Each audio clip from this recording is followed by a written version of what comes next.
जो हमारे मुल्क की तबाही का रास्ता है। और मुझे खौफ आ रहा है कि अगर अभी हिकमत ना इस्तेमाल की गई, अगर अभी अपने अकल का ना इस्तेमाल किया, तो हम शायद वहां पहुंच जाएं जिधर ये टुकड़े हम वापस जमा नहीं कर सकेंगे अपने मुल्क के। मैं सबसे पहले आप सबके सामने एक चीज रखना चाहता हूं कि इस सब के पीछे है क्या। ये जो एक साल से एक अफरा तफरी मुल्क में मची हुई है, एक पूरा जोर लगा हुआ है कि किसी ना किसी तरह इमरान खान का रास्ता बंद किया जाए, कि ये मुल्क के लिए बहुत बुरा है, इसको नहीं आने देना चाहिए। अगर इलेक्शन भी ना हो, आइन भी टूट जाए, कोई सुप्रीम कोर्ट को भी जलील किया जाए, लेकिन इसको नहीं आने देना। इसके पीछे है क्या? मैं जरा आपको पहले ये ग्राफ दिखा दूं। ये जो आपके सामने है, ये जरा ग्राफ देखिए। ये है सर्वे का रिजल्ट। ये सर्वे का रिजल्ट में ये जरा इधर देख लें कि 70% इस वक्त तहरीक इंसाफ की मकबूलियत है पाकिस्तान में। बाकी सारी पार्टीज की मिला के भी तो जो मकबूलियत है, उन सबको अब खौफ है कि इलेक्शन अगर आ गए तो ये हार जाएंगे। अब ये पीडीएम की जमातों ने तब से फैसला किया हुआ है कि इलेक्शन भी नहीं लड़ना, क्योंकि इलेक्शन अगर हो गया तो इमरान खान आ जाएगा, और अगर इमरान खान आ गया तो उनको ये नहीं फिक्र कि मुल्क को अच्छा होगा या बुरा होगा। उनको फिक्र ये है कि इन्होंने अरबों रुपए के अपने करप्शन के केस माफ करवा लिए, और इनको डर ये लगा हुआ है कि जो 30 साल से मेहनत से इन्होंने पैसा चोरी का इकट्ठा करके बाहर रखा हुआ है, किसी तरह उस पैसे के ऊपर यानी वो महफूज रहे। और खतरा इमरान खान से है, क्योंकि बाकी तो सब मिले हुए हैं। अब इसकी वजह से ये सारा मुल्क तबाही के रास्ते पे जा रहा है, कि सिर्फ इस खौफ से कि हमारा आपके पैसा ना या कि एनआरओ ना वापस ले ले, बस ये वजह है कि ये आमने सामना खड़ा कर रहे हैं मुल्क की सबसे बड़ी जमात और मुल्क की फौज। और ये कामयाबी से ये कर रहे हैं क्योंकि ये पुराने 30 साल के पुराने सियासतदान हैं। ये जाके वहां डराते हैं उनको कि सर वो आपको हटा देगा आके। मैं बार बार कह बैठा हूं कि मैं इदारों के अंदर इंटरफेयर नहीं करता, मैं कह बैठा हूं, बार बार पैगाम पहुंचा बैठा हूं, लेकिन वहां से डराते जी आके हटा देगा आपको, फौज में इंटरफेयर करेगा। अगर इंटरफेयर करना होता, जब मुझे पता था कि पिछला आर्मी चीफ मेरे खिलाफ साजिश कर रहा था, आखिरी महीनों में मुझे आईबी की सारी रिपोर्ट थी, तब मैं उसे हटा देता, क्योंकि मैं नहीं चाहता था कि एक इदारा जो कि बचा हुआ है, बाकी इदारों को तो इंटरफेयर करके हमने तबाह कर दिया है, मैं ये नहीं चाहता था वो तबाह। और मैं आज जरा पहले तो ये पीडीएम के ऊपर बाद में आता हूं, मैं जरा फौज के ऊपर बात कर लूं। देखिए, मैंने सारी दुनिया में अपनी फौज का क्यों दिफा किया? क्योंकि मेरा तो इंटरनेशनल था, मेरी तो आवाज बाहर जाती थी। जब भी कुछ होता था, खास तौर पे वॉर ऑन टेरर में, तो जब पाकिस्तानी फौज को दोगला कहा जाता था, बुरा भला कहा जाता था, तो मैं एज नोन फेस था, तो मुझे ये CNN, BBC कितने मेरे इंटरव्यूज किए। आप मेरे सारे बाहर इंटरव्यूज सुने। जिस तरह मैंने अपनी फौज का दिफा किया, उसको डिफेंड किया, मुझे एक और पाकिस्तानी बताएं जिसने इंटरनेशनल मीडिया पे किया। यहां तो खैर हम कहें, यहां तो कोई मसला नहीं है, बाहर जिधर पूरी एक बाहर की लॉबीज बैठी हुई है जो चाहते हैं कि पाकिस्तान की फौज कमजोर हो, उन्होंने पूरी कैंपेन चलाई हुई थी। तो मुझे ये फख्र इसलिए है कि मैंने इसलिए नहीं किया कि मुझे कोई फौज ने कोई चीज दे देनी थी, मैंने इसलिए किया कि मैं एक आजाद आदमी हूं। मैं गुलामी कभी किसी की कबूल नहीं की। मुझे जितनी मुझे दावतें थी कि बाहर रह लो, जितने मेरे कनेक्शंस थे, जितना मुझे इज्जत मिलती थी, बरतानिया की मैं बात कर रहा हूं, मैंने तो कभी नहीं सोचा कि मैं अपने मुल्क के अलावा कहीं रह सकता। मैं हमेशा इस चीज का जैसे जब बड़ा हो रहा था चाहता था कि कभी हम वो गुलामी ना करें जो मेरे माँ बाप की, हमारे बड़ों ने की थी, अंग्रेज की गुलामी। ये मेरे बचपन में मेरे से था। मैंने कभी किसी की गुलामी नहीं की। ला इलाहा इल्लल्लाह, किसी इंसान के सामने मैं नहीं आज तक झुका। तो मैं समझता था कि किसी और बाहर के मुल्क में रहना, मैं जो मर्जी कर लूं, मैं सेकंड क्लास सिटीजन हूं, वो मेरा मुल्क तो नहीं है। मेरा हमेशा यही था कि मैं पाकिस्तान, पॉलिटिक्स में भी आया जिस आदमी को जरूरत ही नहीं थी पॉलिटिक्स, अल्लाह ने सब कुछ दे चुका था। कौन मुझे एक आदमी बताएं जिसको सब कुछ हो। वो अपनी जिंदगी के 22 साल लगाता है किसी चीज पे, कुर्बानियां देता है, यानी अपनी फैमिली की। कौन आदमी करता है? क्योंकि मेरा और कोई घर नहीं था, मैंने कभी नहीं सोचा पाकिस्तान के अलावा कहीं रहना। तो इसलिए मैं हमेशा ये ज़हन में डाल के बैठा था कि अगर हमारी फौज मजबूत ना हो, और मेरी स्टेटमेंट सुन ले, मैं प्राइम मिनिस्टर था, मैंने कहा कि अगर फौज कमजोर हुई तो हमारा वही हाल होगा जो मुसलमान मुल्कों का है। उठा के देखे ना, ऊपर से लेकर नीचे तक, लिबिया, सीरिया, सोमालिया, फिर अफगानिस्तान से जो हुआ, इराक से जो, सारे मुल्क तबाह हुए जो अपनी दफा नहीं कर सकते थे। हमें फख्र था कि हमारी सबसे मजबूत फौज है। तो जब भी, पहले मैं वाजे कर दूं कि मैं कभी अपनी फौज की तनकीद करता हूं तो जिस तरह मैं अपने बच्चों की तनकीद करता हूं, इस्लाहत करने के लिए। क्योंकि अगर फौज को मैं कमजोर करूंगा तो मैं अपने आप को कमजोर करूंगा। और ये जो पीडीएम कोशिश कर रही है, और कामयाबी से, कि किसी तरह आमने सामना हो जाए पाकिस्तानी फौज का और तहरीक इंसाफ का, तो कौन अपनी फौज से लड़ना चाहता है? मुझे ये अभी समझ नहीं आ रही। क्यों इसमें जीतेगा कौन? इसमें इन पीडीएम को तो कोई फर्क नहीं पड़ेगा। ये जब मेमो गेट में अमरीका को कह रहा था जरदारी के, जरा मुझे अपनी फौज से बचा लो, उसके पैसे बाहर पड़े हुए हैं। जब नवाज शरीफ इंडियन लॉबी को और इजराइल लॉबी को अपने साथ बुलाना चाहता था, अपनी फौज को कह रहा था कि दहशतगर्दी में मुलव्वस है, उसके पैसे अरबों डॉलर बाहर पड़ा हुआ है। वो जब होता है मौके बाहर भाग जाते। तो मेरा तो कोई बाहर नहीं जाना। तो मैं इसलिए आज ये कहना चाहता हूं कि ये लोग कामयाबी से वो काम कर रहे हैं जो मेरी आंखों के सामने ईस्ट पाकिस्तान में हुआ था। मैंने वो देखा हुआ ईस्ट पाकिस्तान में क्या हुआ था। सबसे बड़ी पार्टी थी, मुजीबुर इलेक्शन जीत गया, फौज ने इलेक्शन करवाया, और साफ और शफाफ तरीन पाकिस्तान की तारीख का इलेक्शन था। किसने तस्लीम नहीं किया? इसमें कोई शक नहीं कि फौजी लीडरशिप की कसूर था। लेकिन वो आदमी जो चाहता था कि मैं प्राइम मिनिस्टर बन जाऊं, उसका बहुत बड़ा हाथ था। वो कहता है मैं मानता हूं मुजीबुर रहमान को, पाकिस्तान ना टूटता। उसने पूरी प्लानिंग की अपनी जात के लिए। उसने पाकिस्तानी फौज को लड़ा दिया सबसे बड़ी पार्टी से, मुल्क टूट गया। आज वही हो रहा है। ये पीडीएम लड़ा रही है जान के। ये जो केसेस बन रहे हैं कि जी मिलिट्री कोर्ट में केस कर दो, आर्मी एक्ट से केस कर दो, कभी आज तक ऐसा हुआ है कि ना आपने कोई तहकीकात की, ना कोई इंडिपेंडेंट इंक्वायरी हुई, ना पता चला कि ये इसके पीछे कौन था, और एकदम जज, जूरी और एग्जीक्यूशन फैसला हो गया कि जी तहरीक इंसाफ दहशतगर्द जमात है, और पकड़ धकड़ शुरू हो गई। 7,500 कारकुनों को पकड़ लिया है, उसमें औरतों को पकड़ लिया है। कभी इस मुल्क में हुआ ही नहीं है।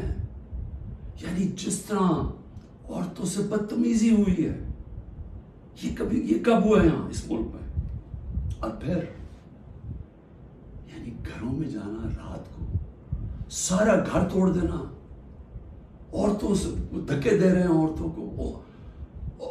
शेरिया अफरीदी की बीवी को भी साथ पकड़ के ले गए। फिर एक जगह से छुट्टी है शीरीन मजारी, दूसरी जगह पकड़ लेते हैं।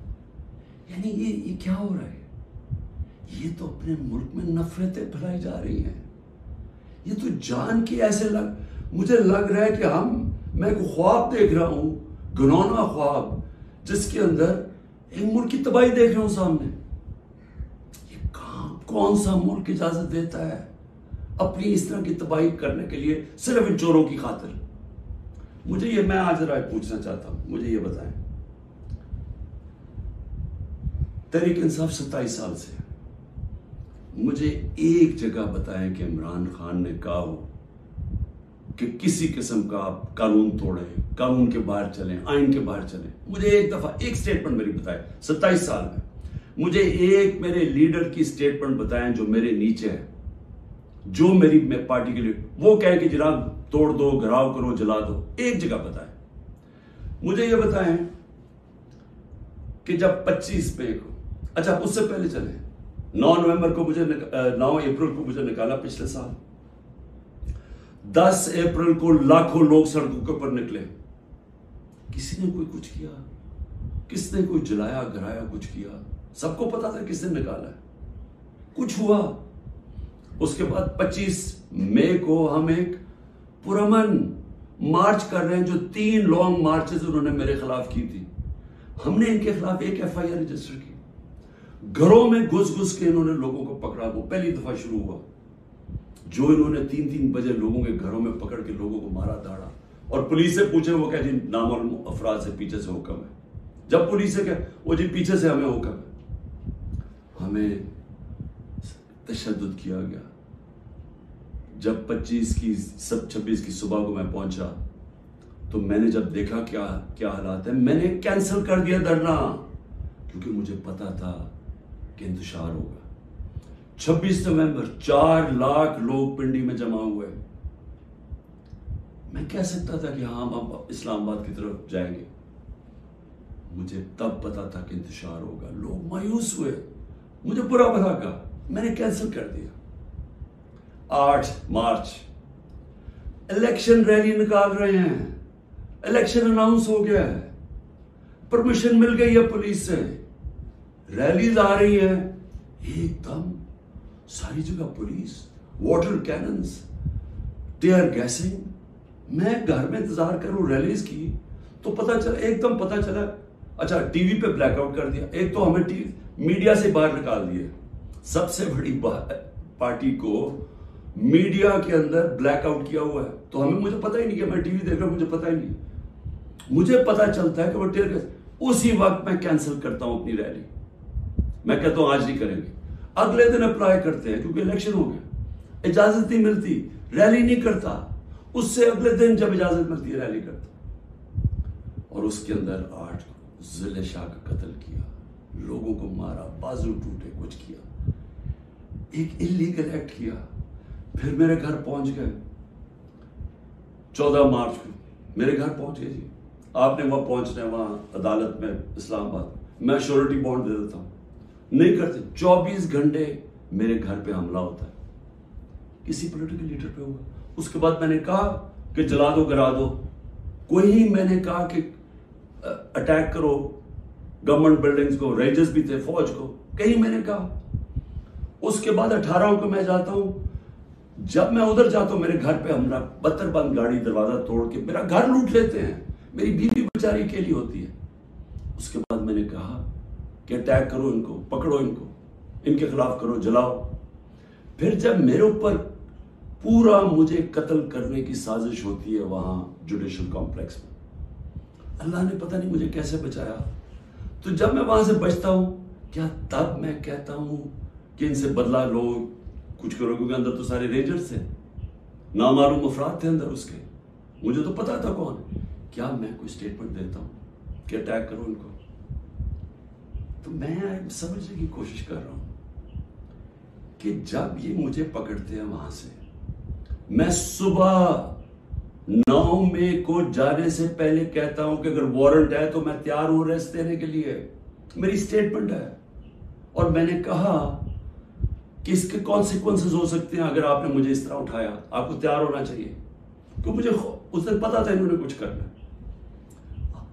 आराम से पकड़ लेते, पुलिस से पकड़वा देते। सारी दुनिया के अंदर इमेज गया है कि पहले शीशे तोड़ के सर पे मेरे डंडा मारा, लोगों को जख्मी किया, और मुझे ऐसे पकड़ के लेके जा रहे हैं जैसे कोई दहशतगर्द है, कि पाकिस्तान का सबसे बड़ी डेमोक्रेटिक पार्टी का सरबराह नहीं।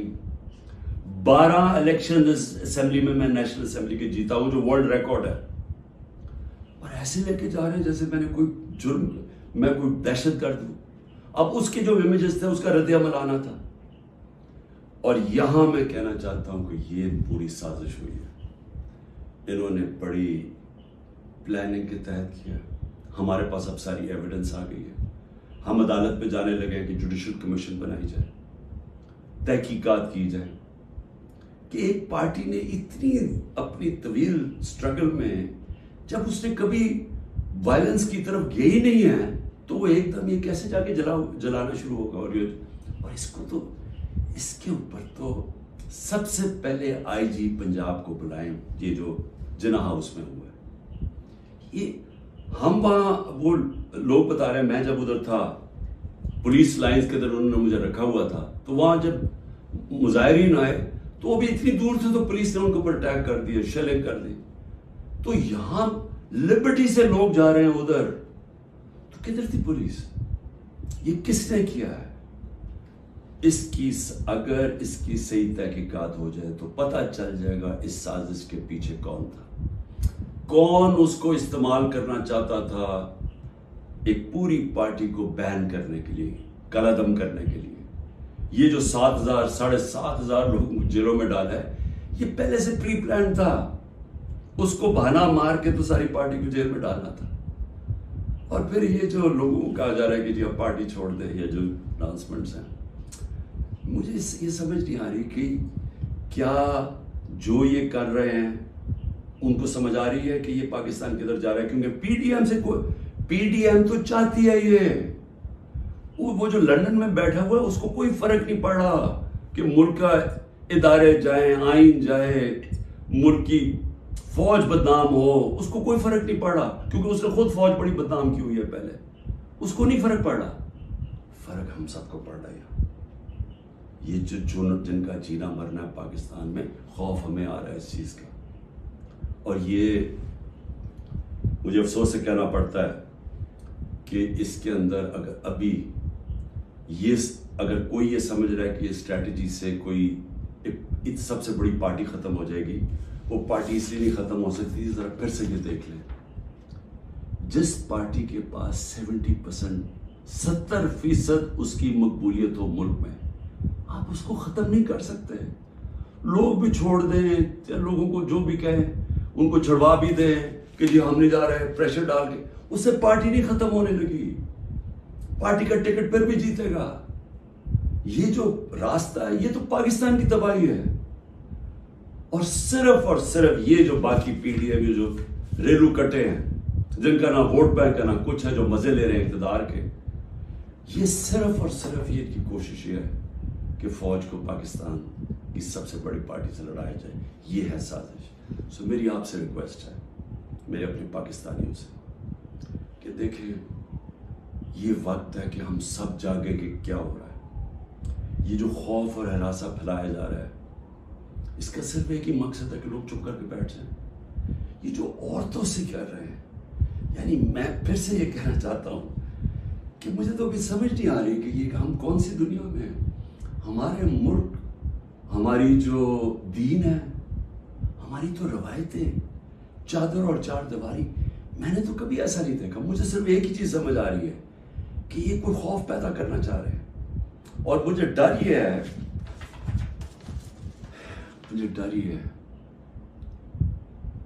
कि इसका बहुत बड़ा बैकलैश आने वाला है, जो हमारे मुल्क को मजीद और नुकसान पहुंचाएगा।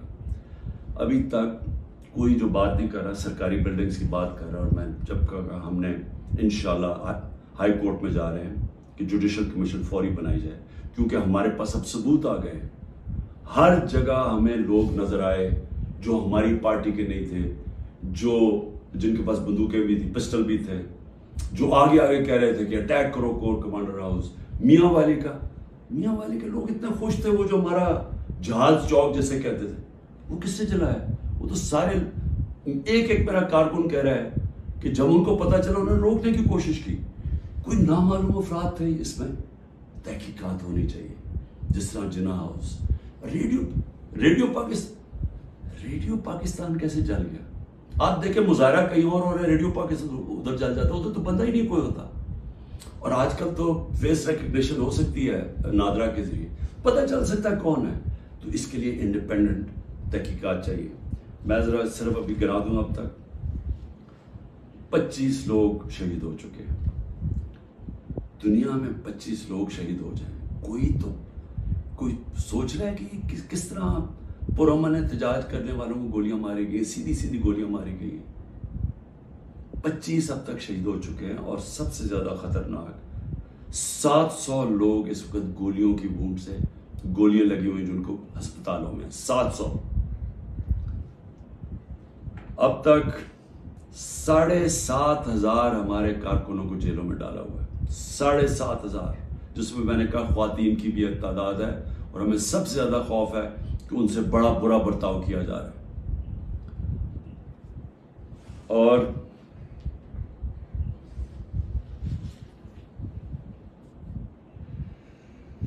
आखिर में मैंने अभी सुना है कि जनाब 40 दहशतगर्द मेरे घर में हैं, जिनको मैंने पनाह दी हुई है, और कहा जी कि हम इनके ऊपर कोई घर के ऊपर कार्रवाई होगी 40 दहशतगर्द को पकड़ने के लिए। मेरी रिक्वेस्ट है आपको कि 40 दहशतगर्द अगर घर में हैं तो मेरी जिंदगी को भी खतरा है। मेहरबानी करके जरूर आए यहाँ, लेकिन इस तरह ना आए कि कोई दावा बोल के, इस तरह करें सर्च वारंट लेके आए एक मुहस्सब माशरे की तरह आए कि कोई नाम तो दे, ये दहशतगर्द है कौन, और आए हम आपको सारी दिखा देते हैं घर में किधर है, कितने दहशतगर्द हैं। शायद मेरा ही फायदा करवा देंगे कि अगर कोई छुपा हुआ वो दहशतगर्द है। लेकिन इसको एक बहाना ना बनाए, जिस तरह हमारे लोगों को पकड़ रहे हैं, जिस तरह इसको इस्तेमाल किया गया है तहरीक इंसाफ के ऊपर क्रैक डाउन करने का, इसको भी इस्तेमाल ना करें कि जिस तरह कि जी इमरान घर 40 दहशतगर्द छुपे हुए हैं तो हमला कर दो। तो इसलिए मैं आज सबको कह रहा हूं कि इस वक्त इसको और आगे ना बढ़ाएं, क्योंकि ये बढ़ती जाएगी, किधर तक जाएगी बात। इसमें तो कोई हल है ही नहीं कि सिर्फ पीडीएम को फायदा करवाने के लिए, कि वो जो मैं बार बार कहता हूं कि ये हालात है कि 70% इस वक्त कौम इधर खड़ी हुई है, तो ये जो थोड़े से रेलू कट्टे हैं इनको बचाने के लिए यानी सबसे बड़ी जमात को खत्म कर देना है, खत्म करने की कोशिश, क्या ये हो सकता है? इसलिए अभी भी वक्त है, अकल करें, बात करें, मसला हल करें। और मसला एक ही है, किसी से पूछ लें, तहरीक इंसाफ की बात नहीं कर रहा, किसी से पूछ लें कि इस मुल्क में सियासी इस्तेकाम आ ही नहीं सकता जब तक आप इलेक्शन ना करवाएं। मैं 1 साल से ये कह रहा हूं, मैं आज भी ये कह रहा हूं कि इसका सिर्फ हल इलेक्शन है। और मैं तब से इंतजार कर रहा हूं कि कोई बातचीत करे इस पे। जिन लोगों से हम बात करते हैं वो नहीं सुनना चाहते, वो अजीब बातें करते हैं कि जी अक्टूबर और उससे आगे चला जाए। तो वो तो ये तो होना ही नहीं। अगर ये आज 70 है तो ये और बढ़ जाएगा आगे, लीड और इनकी बढ़ जाएगी। तो उन्होंने तो इलेक्शन नहीं करवाना। तो जो करवा सकते हैं, मेरी आज आपसे अपील है, इस मुल्क को बचाएं और इलेक्शंस करवाएं।